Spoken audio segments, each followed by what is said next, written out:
Hey Aries, we've got the Nine of Wands and the Hangman in reverse as your significators tonight. Both Chiron and Neptune are retrograding through your sign right now. And that's some pretty heavy energy.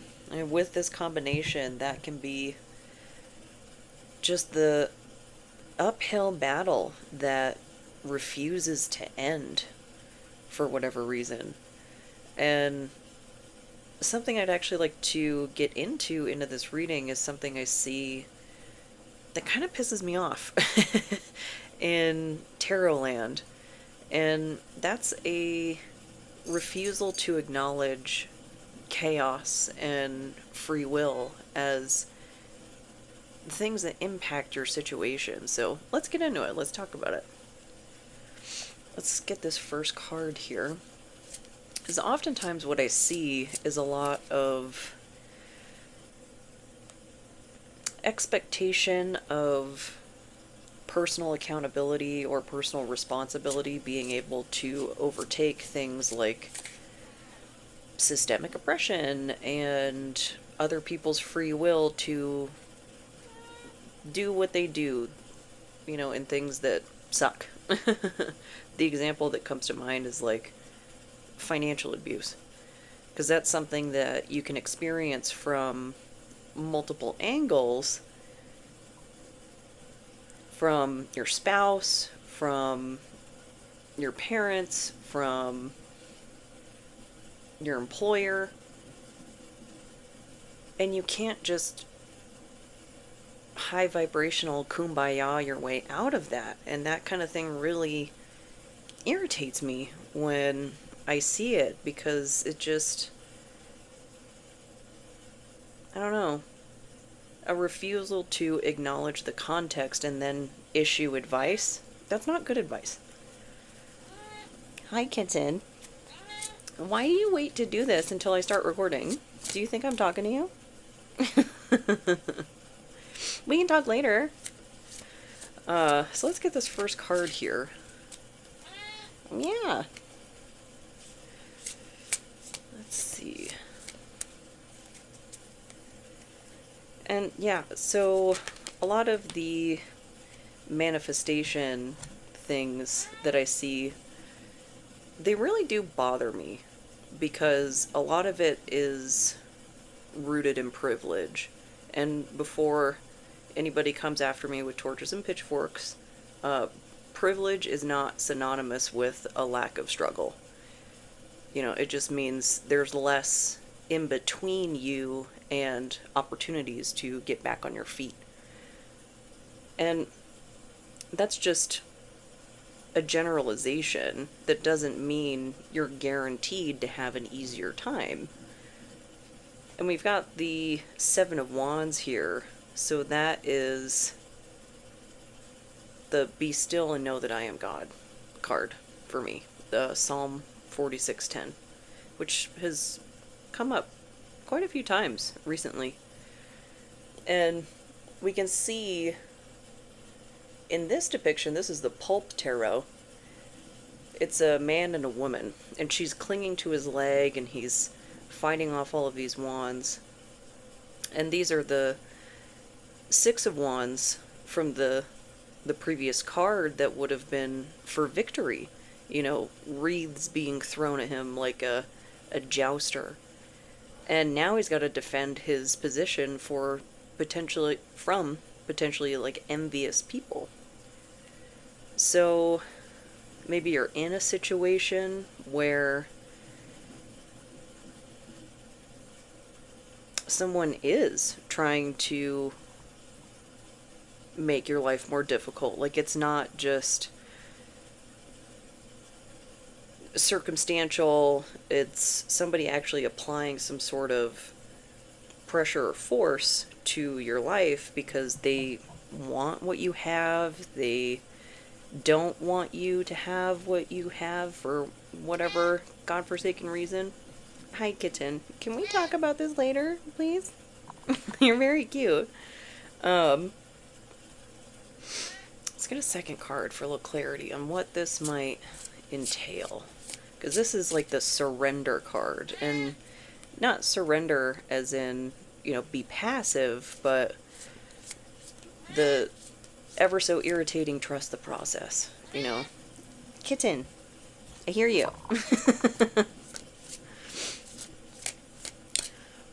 Let's see, second card here. Oh. So we've got the King of Pentacles in reverse and the Emperor. Okay, that's an interesting progression, because the Emperor is the culmination of all four kings. He's learned the lessons of all four suits and mastered them. But the King of Pentacles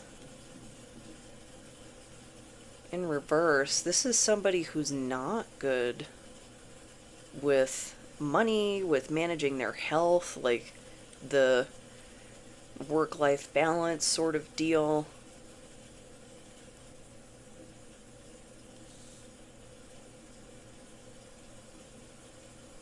This almost seems like a progression between like a conflict with someone lower ranking, and then there's like Oz behind the curtain.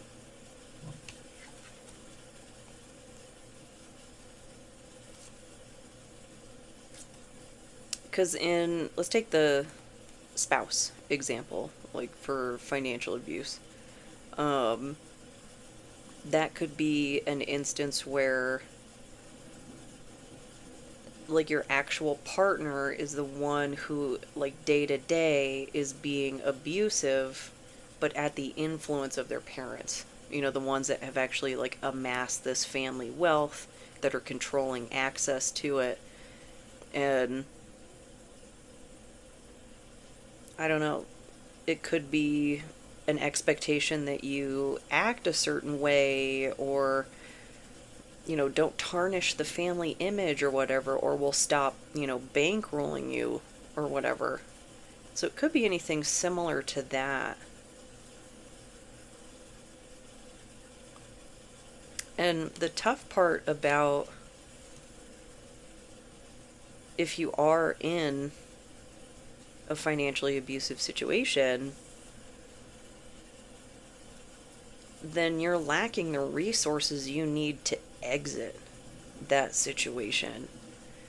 And you just can't high vibrationally your way out of that. It'd be nice if you could. Like, I want to encourage remaining optimistic throughout these situations. And you're still going to have to take steps, potentially covert steps, to get out of that. Because and the most dangerous time for somebody in a relationship is when they're trying to leave. That's like a major escalation. That's what trapped me in a relationship in a living situation, that I needed to leave well before I was actually physically able to get out of it. Which is simply not having the resources.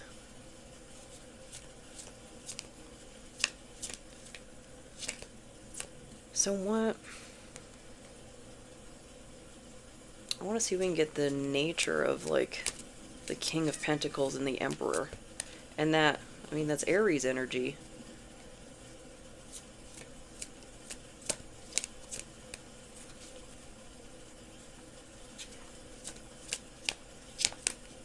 These ones are quiet. Something hidden. How many is that? That's 3. I'm taking all of them. And it looks like we got another Aries card, actually. Assertion, Sun in Aries. Inspiration, Mercury in Pisces in reverse. And ostentation, Saturn in Taurus.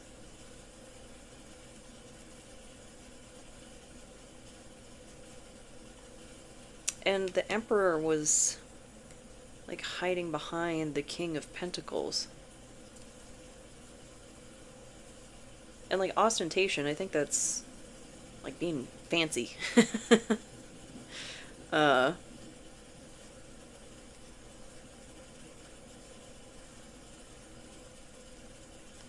and inspiration, since these are like horary astrology cards, you can read this as like retrograde. So Mercury through Pisces, unable to communicate your dreams or unable to bring them to fruition, like get them out of that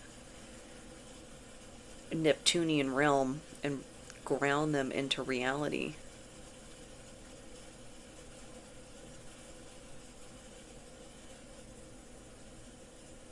Oh, this kind of seems like a trade-off for like money for your authenticity.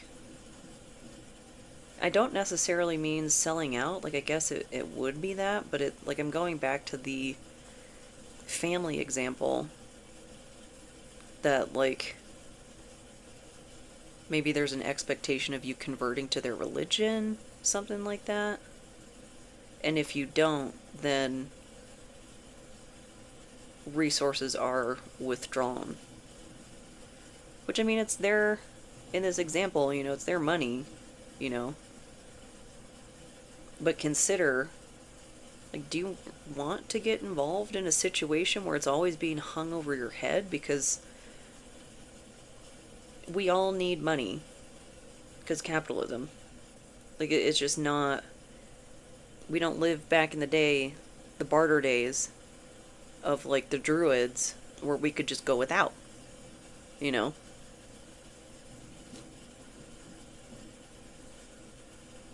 And so maybe this never-ending conflict here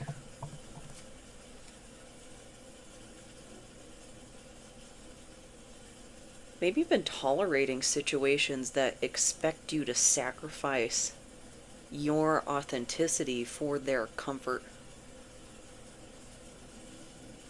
And they've got some sort of power over you.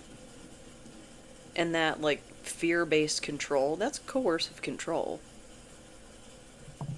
So, over on the left, I just want to know more about the nature of things. Like, what is this situation? What's going on? What's got us in the never-ending battle? A lie. The Ace of Swords in reverse. Someone lied. About what?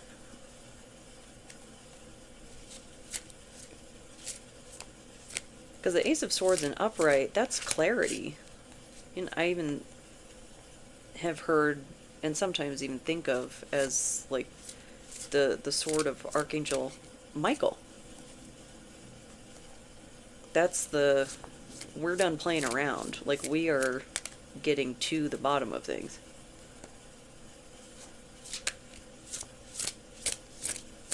What's the lie?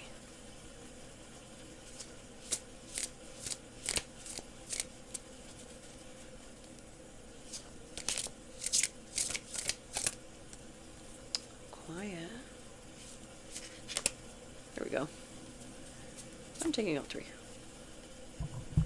Queen of Wands in reverse. 4 of Wands in reverse. And the Death card in reverse.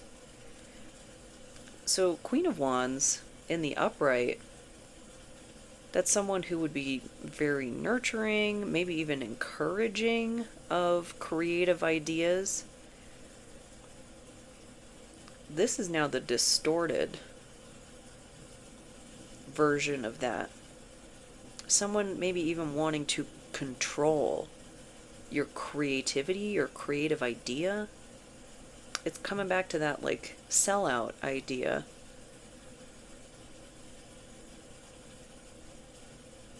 Yeah, the 4 of Wands in reverse, because this would be like the homecoming card.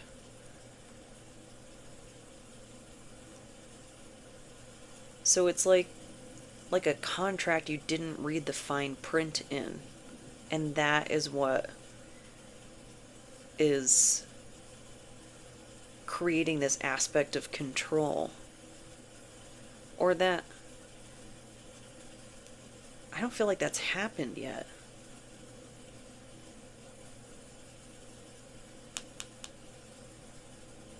But it's like being presented in a way that,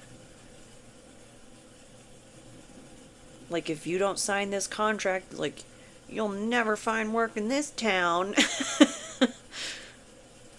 You know, and maybe they're promising, like, I don't know, housing for relocation or something like that.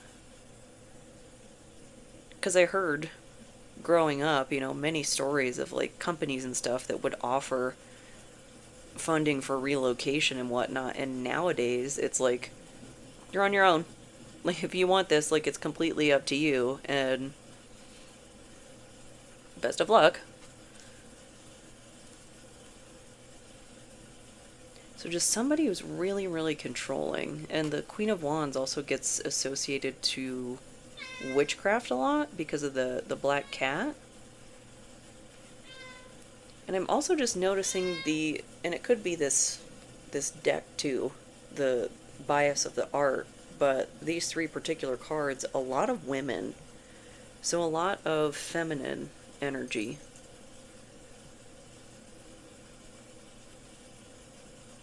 And that could just be the vibe. It doesn't actually have to be the individual's gender. But it's like the queen bee of the family. Just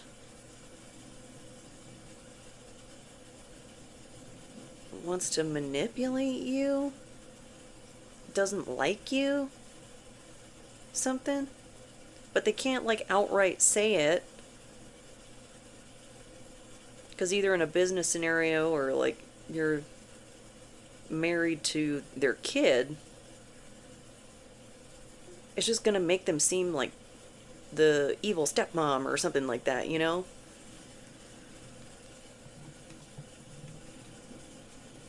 So there's some sort of lie.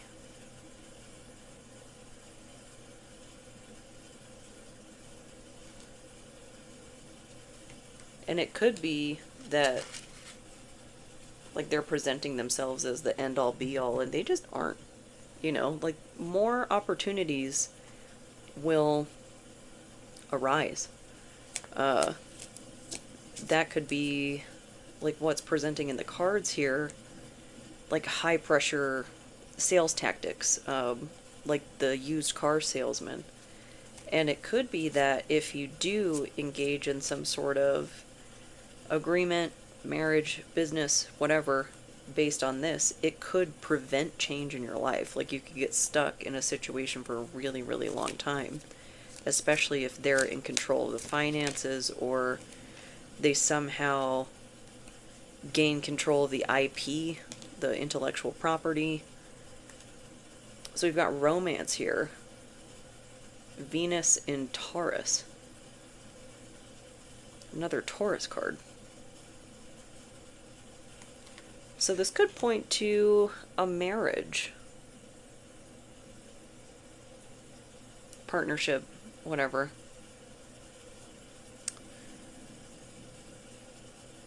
That's just the context of this agreement or how this Queen of Wands is in your life. And you could also interpret this romance card as like the Lover's card. It's a choice, not necessarily like a literal interpretation. So some sort of upcoming choice.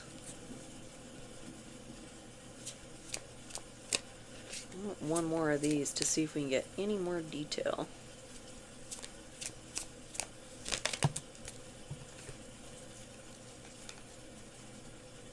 Status. Jupiter in Taurus. Okay, another Taurus card. So maybe there's a Taurus in this situation that's significant, or Taurus season. Could be timing aspect as well. Also, recommend checking out your Taurus placements. I think my Jupiter actually is in Taurus.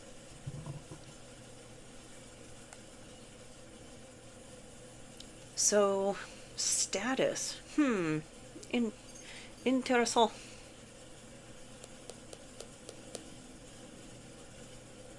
The vibe I'm getting from that, because you kind of see, like, they're stacked. This little, like, 1-2 formation, where one person is kind of a little bit behind the other. This seems like riding your coattails.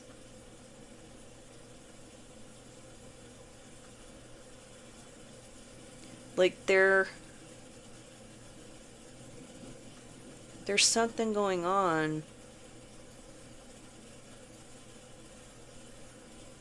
Maybe they see the potential in you, and they're trying to get in, like, get the claws in before opportunity comes your way, or something to that effect. Like, wasn't it? There's gotta be, like, a Disney, like a fairy tale, something like that. They knew before, like, the child knew that they were special.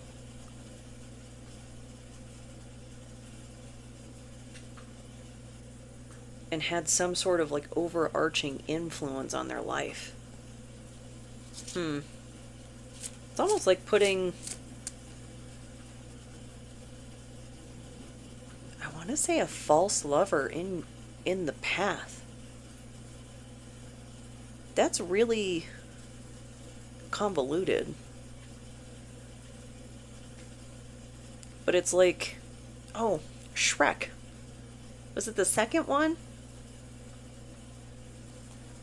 Prince Charming? Looks like Jaime Lannister. Where he's, like, kind of planted in Fiona's path to, like, distract her from Shrek or something. Yeah. So over on the right,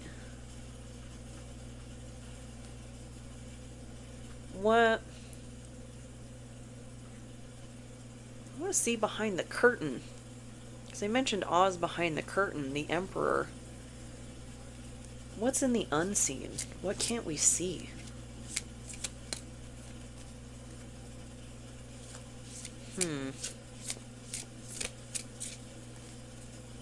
What's the illusion?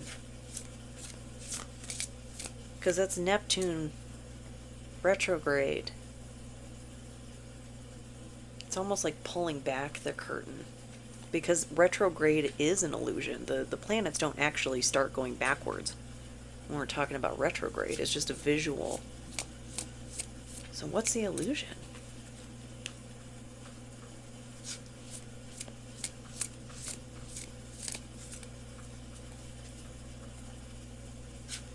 This is like twisty-turny, Aries. What's going on with you?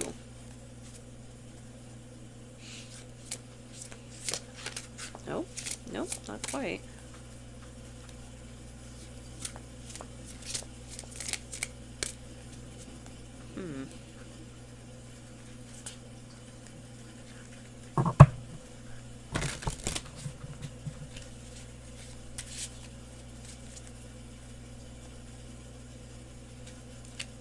Just trying to freshen up the energy a little bit because they're not quite going together. Oop, that's too many. This is like not wanting to be seen, which makes sense for an illusion, but maybe there's something special about the Neptune and Chiron being in retrograde. Because Chiron was the wounded healer. That's why I picked the Nine of Wands for that. And got involvement in the Prometheus myth. I can't remember if he took Prometheus's place so that Prometheus could give fire to humanity, fire also known as consciousness. The High Priestess in reverse, yeah. Illusions. Because in the upright, that's like seeing through the illusions, the esoteric, the knowing the secrets. This could be creating illusions.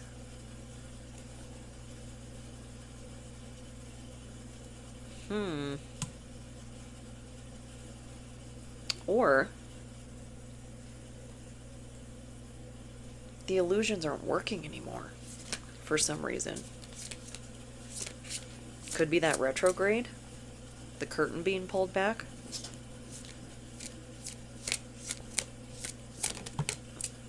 Ooh, Wheel of Fortune. And it looks like it did a little topsy-turvy, but it came out upright.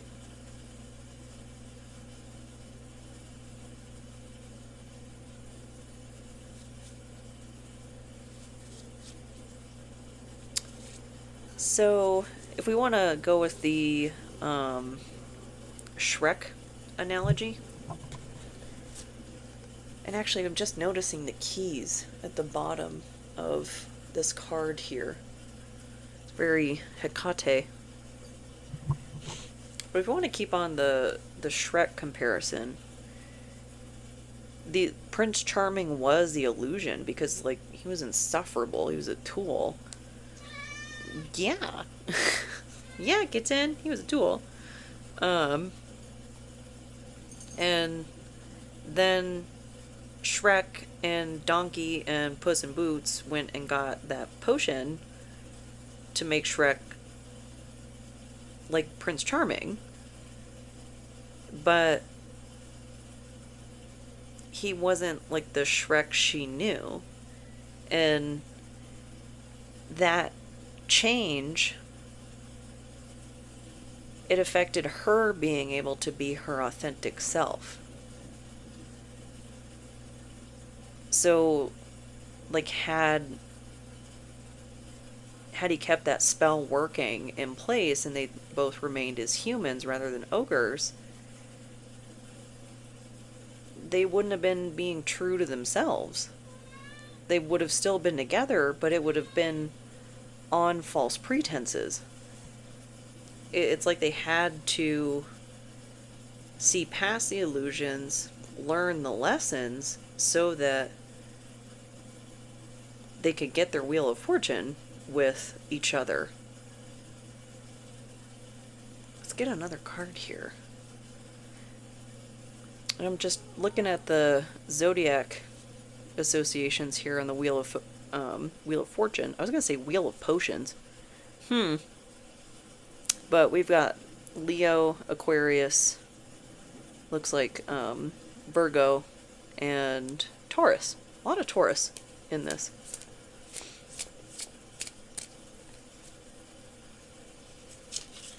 Nope, not quite.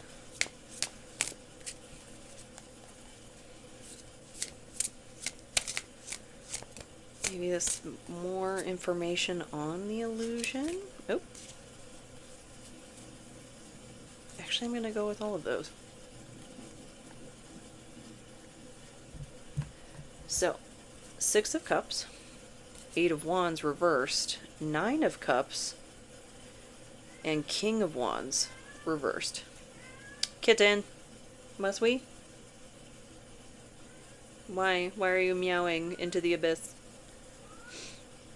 So, Six of Cups is the nostalgia card. So this almost makes me think it's like either someone from your past or someone with just the energy of the past.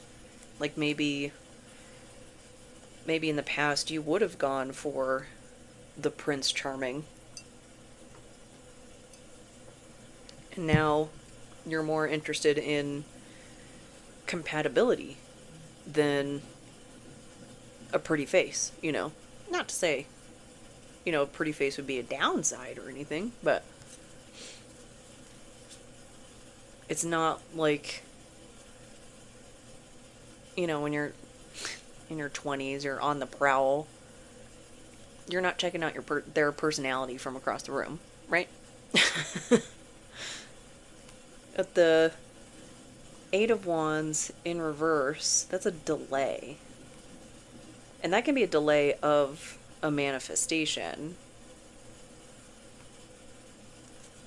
And I was ranting about that at the beginning. So it could be those external factors of like chaos and people's free will and whatnot that are affecting, like, maybe no matter how hard you're working at whatever it is you're trying to accomplish, it just, like, it seems like you can't make any progress, and it just is maddening. Like, why? Why isn't anything happening?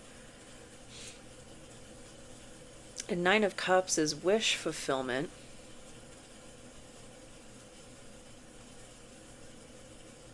Which I'm getting more of that Prince Charming vibe from that.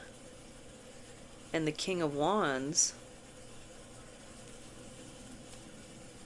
maybe a pairing to the Queen of Wands. Another person contributing to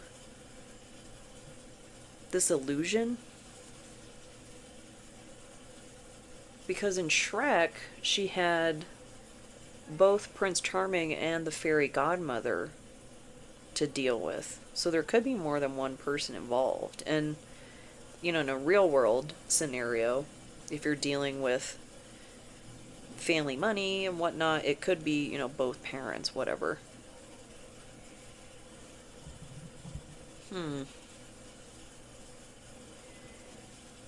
And maybe,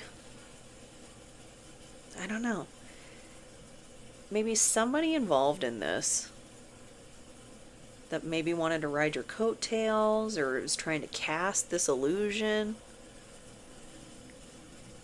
they know something about your previous type, like what you would have gone for in the past.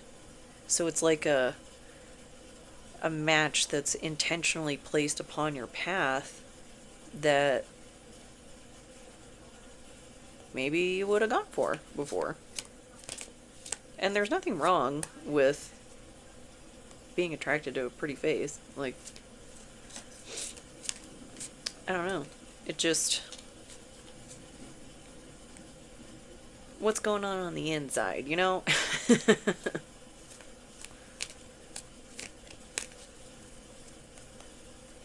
Let's get one of these here. Indecision. Venus in Libra. But it's in reverse, retrograde, so decisive. Decisive about what? Discrimination? What? This is getting more confusing.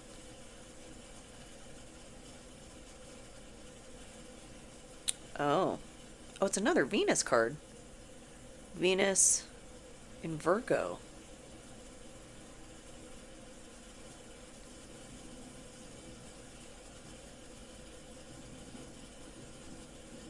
So, the scenario that I've painted so far, from Shrek, whatnot, in a real world scenario, it sounds incredibly far-fetched.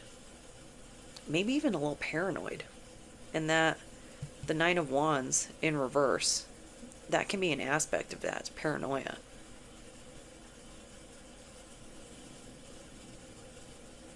If you've ever been gaslit, though, you know how that messes with your mind. And it can make you feel paranoid about things that are actually happening.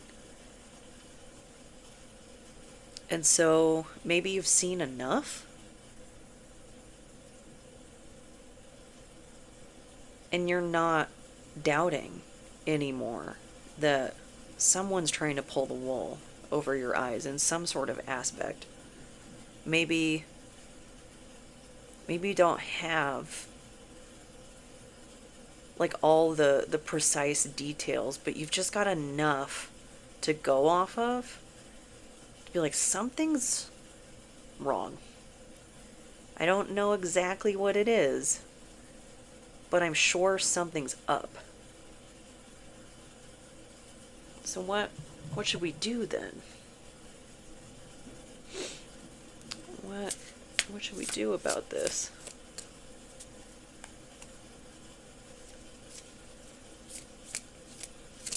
Because if you're dealing with a family system where manipulation is the norm, you being resistant to manipulation is abnormal, and you'll be treated as such.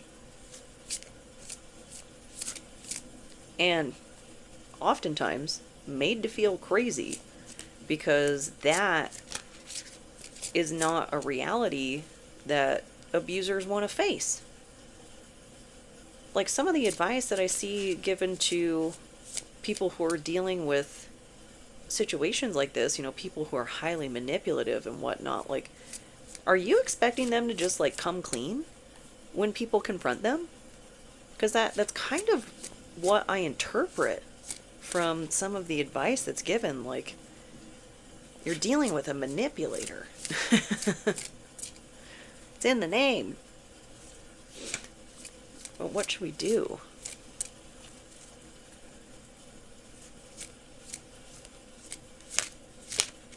Maybe? Ooh. 3 of Swords and the 2 of Swords. Heartbreak and stalemate. I need one more for that. What's the tiebreaker here?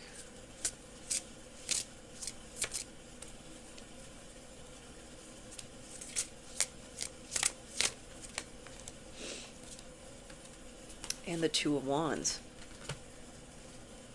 Okay, that seems to me to say exiting the situation.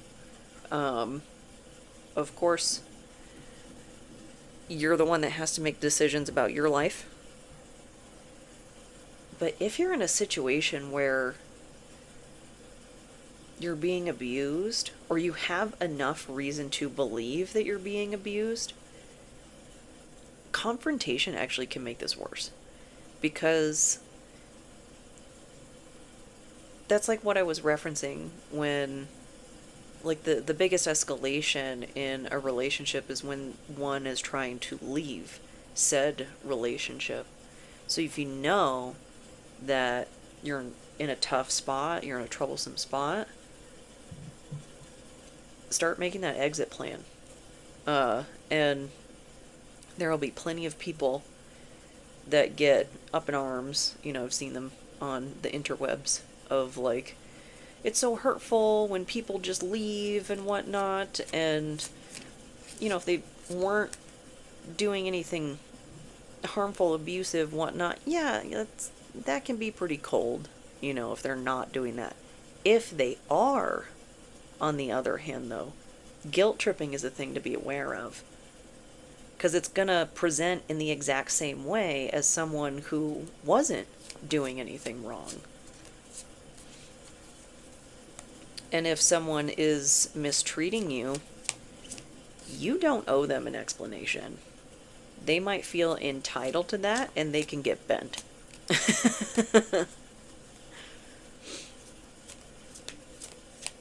That's been one of the most difficult things for me to work through on my healing journey, of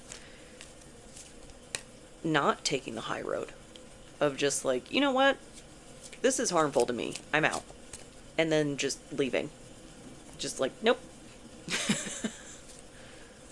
And it can be really uncomfy. Like, people can get confrontational. They might hound you for an answer, especially if this is someone who's manipulative, abusive, etc. ad nauseum. That's what the block button is for. Just block them.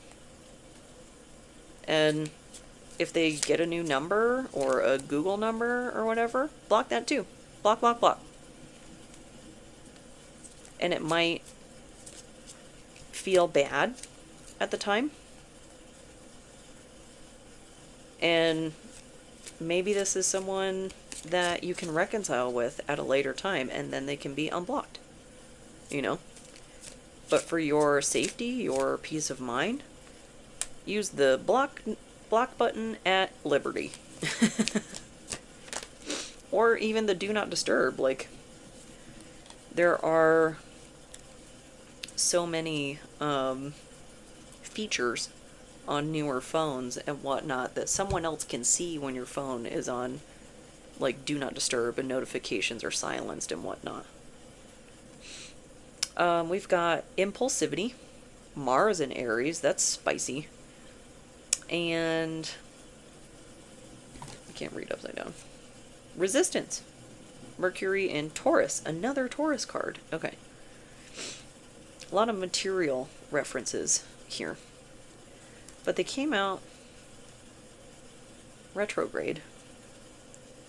So this is not being impulsive. This might be a perception of impulsivity from people getting blocked. And only you know how to stop forest fires. But how much strife went into blocking somebody, especially if it's somebody who's been in your life for a really long time. They might be part of your family. They might be an ex-spouse, whatnot. If you have kids together, you probably can't block them, but it could be a longtime friend. Because on their end, depending on the situation, they might only see the effects of being blocked, not... They might not even have a willingness to acknowledge their part in that. And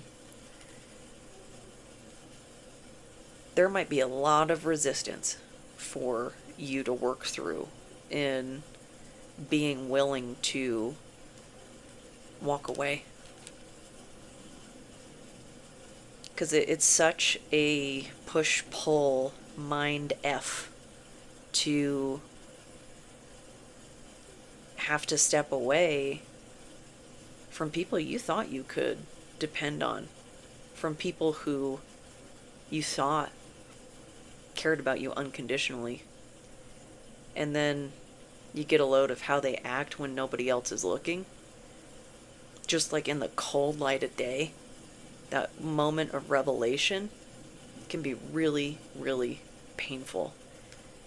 That can also remove resistance in an instant of like, you're out, we're done, no more, And that's my experience. I don't know if that's just my Piscean nature, you know, both the fish and the constellation. I've just noticed that about myself, of that dark Pisces aspect. That when I go cold, when I ice over in a situation, it just happens in a moment. And it can be really shocking to everybody involved, of just the loss of emotion for that person. Because it's like, just being able to look at how they treated me and going, oh, F you. And the mother flipped out when I was talking about dark Pisces. And that's very, like, fathers can get angry. Lord have mercy on the soul of someone who pisses off the mother. You know, that is the thing of legend.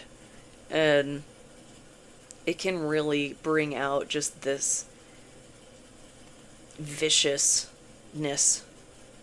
And I almost even want to say, like, you ever been so mad you get calm? That's not necessarily a great place to be for everybody. But that is kind of the vibe I'm getting of, like,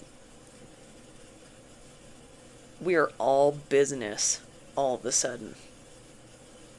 And it's because of how I got treated. This is not just some, I'm losing my temper and being difficult, like yada yada yada, whatever. No, this is a response to the way that I got treated. And people who treat others in a manipulative or abusive manner will not, that's a blanket statement. Say more often than not, in many cases, they're not going to acknowledge their piece of it. They're not going to take accountability. And at that point, you need to impose accountability on them, however that looks respective to your situation. And, that might be family court, something like that. I'm not a lawyer, but especially if someone's trying to steal your ideas or something, contractual attorneys and whatnot. But we've got a couple of songs here. Castle, Halsey, and Alkaline, Sleep Token. Interesting. This very much plays on the dark Pisces aspect, that yin and yang. It's a really good song. I really like the music video to that. And then this one has always caught my attention of, I put this in the She Is Me poem that I wrote a couple of years ago. Might even be like 3 years ago now. But on the channel I have a playlist called She Is Me. And this song made it into that because it's a poem made out of songs. And so I've got the playlist there, and the poem is in the description. But in Castle, it's about, a woman approaching a castle, approaching I think of it as like a system of sorts. And what are those lyrics? I need to look those up. I think those are important, actually. Like there's an old man sitting on the throne saying I should keep my pretty mouth shut.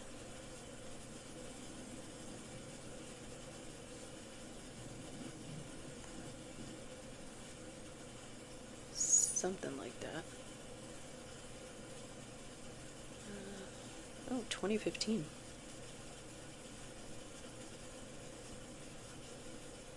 Why is so slow? Probably updated. Oh, and Agnus Dei in the background of the song, the Lamb of God. It's in Latin. That's what that means.